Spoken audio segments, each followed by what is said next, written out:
Então, bom dia. Buenos dias. Ah, isso aí. A gente fala espanhol também. Que benção. Meu nome é César, eu sou vizinho de vocês, eu sou de Paraguai. E aqui estou morando aqui na terra de Israel por um pouco mais de 3 anos agora, pela graça de Deus. Com sangue judeia, mas por la fé eu sou cristão nascido de novo. Eu conheci o Senhor lá em Paraguai.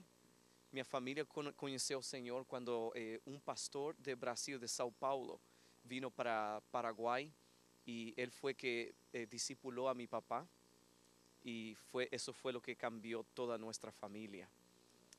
E aqui estamos no Monte da Caveira e no Jardim do Túmulo. Esta aqui é uma das duas tradições para o lugar da crucificação, a sepultura e a ressurreição de nosso Senhor Jesus Cristo. A tradição mais antiga está na cidade antiga, que é a Igreja do Santo Sepulcro. Esse lugar foi estabelecido no século IV depois de Cristo pela mãe do Constantino, por Helena, e esse lugar foi conhecido como lugar tradicional para a crucificação por quase 1700 anos.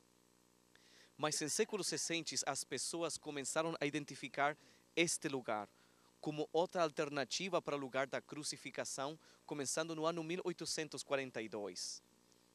E há três razões principais que causaram as pessoas a crer de que este lugar pudo ter sido realmente o lugar da crucificação de nosso Senhor Jesus Cristo. Quando visitem o Monte da Caveira, vão encontrar uma fotografia que foi tirada aproximadamente nos anos 1880. E na fotografia vão poder identificar a semelhança de uma caveira. Al observar esto, automaticamente as pessoas associaram a semelhança de uma caveira com o significado do nome do lugar onde Jesus foi crucificado. Leemos, por exemplo, no Evangelho de Marcos, capítulo 15, e também em João, capítulo 19, o nome do lugar onde Jesus foi crucificado, o nome Gólgota, que é aramaico para caveira. E também em português e em espanhol usamos o nome Calvário, que vem do latim calvária, que significa a mesma coisa, caveira. A semelhança de uma caveira no costado do monte foi um dos elementos principais que trouxe as pessoas a este lugar. A segunda razão tem que ver com a proximidade deste lugar com a cidade antiga. Desde a plataforma do Monte da Caveira, vão poder observar o muro norte da cidade. O muro norte que está lá atrás foi construído no século XVI depois de Cristo, mas sigue o fundamento original do segundo muro que estava aqui durante a época do primeiro século. E isto é importante por lo que vemos em João capítulo 19. João fala de que Jesus morreu fora dos muros da cidade, perto nos limites da cidade. E a localização deste lugar está fora do muro norte e estamos localizados nos limites da cidade, como vemos em João capítulo 19, no versículo 20. E a terceira razão tem que ver com a tradição dos locais. Os judeus sefarditas que moravam em Elano no século XIV, eles acreditavam que esse lugar acima do monte foi utilizado como um lugar de apedrejamento conforme a tradição judaica. Agora, nós sabemos historicamente que quando os romanos vinieron, eles utilizaram alguns destes lugares de apedrejamento para as crucificações. E normalmente eles escolhiam lugares acessíveis às pessoas, fora dos muros da cidade, e tradicionalmente eles colocavam as crucificações nos costados das estradas principais. Agora também João descreve o lugar onde Jesus foi crucificado. E leemos em João capítulo 19, no versículo 41, que no lugar onde Jesus foi crucificado havia um jardim, e no jardim um túmulo novo, no qual ninguém havia sido posto. Segundo a descrição que vemos no Evangelho de João, os três lugares, o lugar da crucificação, o jardim e o túmulo estavam bem próximos. E fala em João de que no lugar onde Jesus foi crucificado havia um jardim. E quando vemos a palavra jardim em las escrituras, sempre sem referência ao conceito de um jardim agricultural. Por exemplo, o jardim do Getsemani no Monte das Oliveiras. Esse lugar foi um jardim agricultural que foi utilizado para produzir azeite de oliva. A palavra Getsemani em aramaico significa prensa de azeite. E o conceito de jardins agriculturais aqui em Israel é bastante comum e bastante antigo. E neste lugar, dois elementos importantes foram achados que indicam de que este lugar também foi utilizado como um jardim agricultural privado durante a época do primeiro século, durante a época de nosso Senhor Jesus Cristo. Um dos elementos maiores que foi achado neste lugar, a parte do túmulo, foi uma cisterna de água que está lá atrás, embaixo da plataforma. E aqui temos uma fotografia que foi tirado dentro da cisterna de água. Esta é uma das cisternas maiores deste lado de Jerusalém, com uma capacidade de conter de aproximadamente 1 milhão de litros de água. E foi desenhado para recolher água de chuva da área.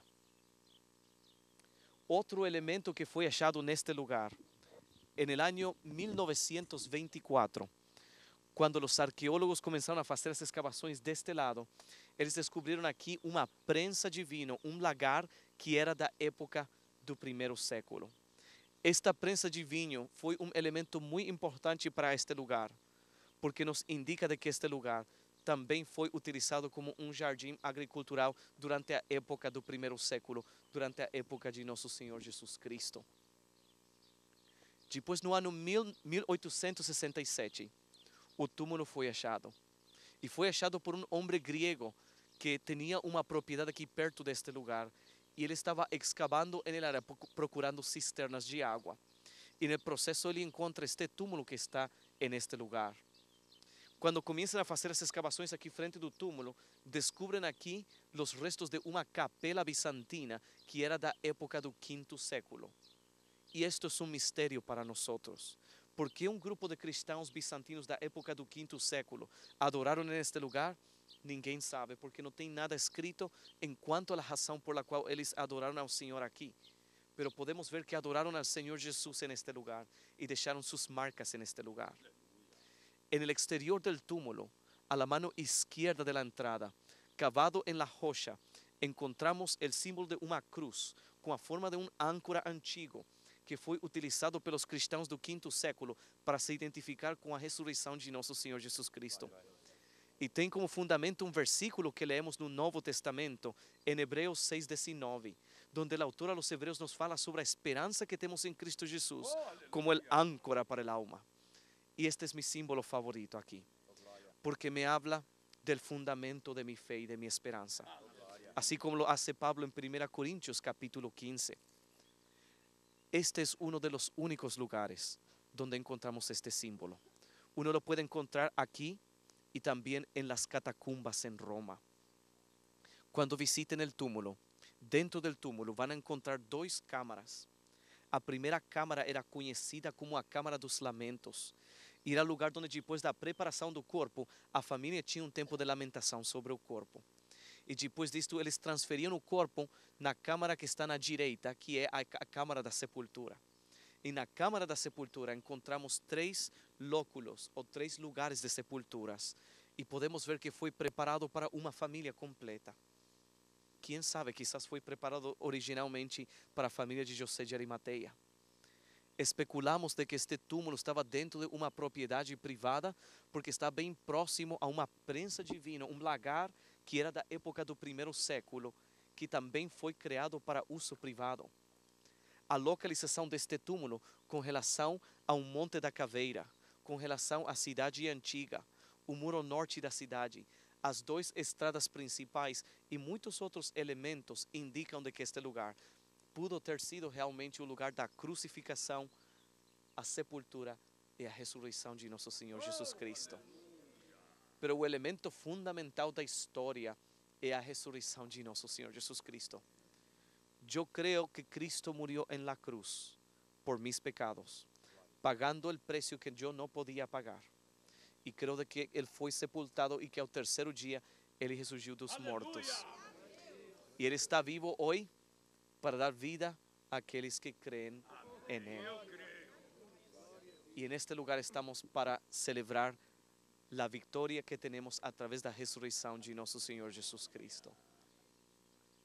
Assim que agora, pastor, este é o final da explicação e agora vamos a estar dividindo o grupo para estar visitando o Monte da Caveira e depois o túmulo. Queria dizer uma coisa. Sim.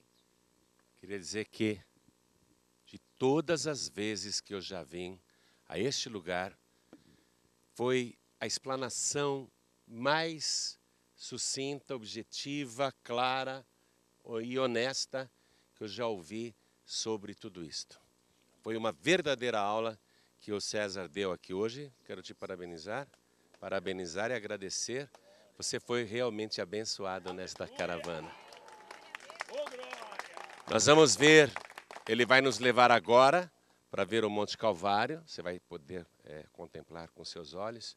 Depois você vai entrar no túmulo vazio de Jesus e no final vamos ter uma santa ceia aqui, onde Jesus Cristo ressuscitou. É muito glorioso, é muito bom. César, por favor, fique à vontade. Então, pessoal, agora vamos a visitar o Monte da Caveira para tirar as fotos e depois vamos a descer aqui para o túmulo, tá? Vamos. Amém. Glória a Deus.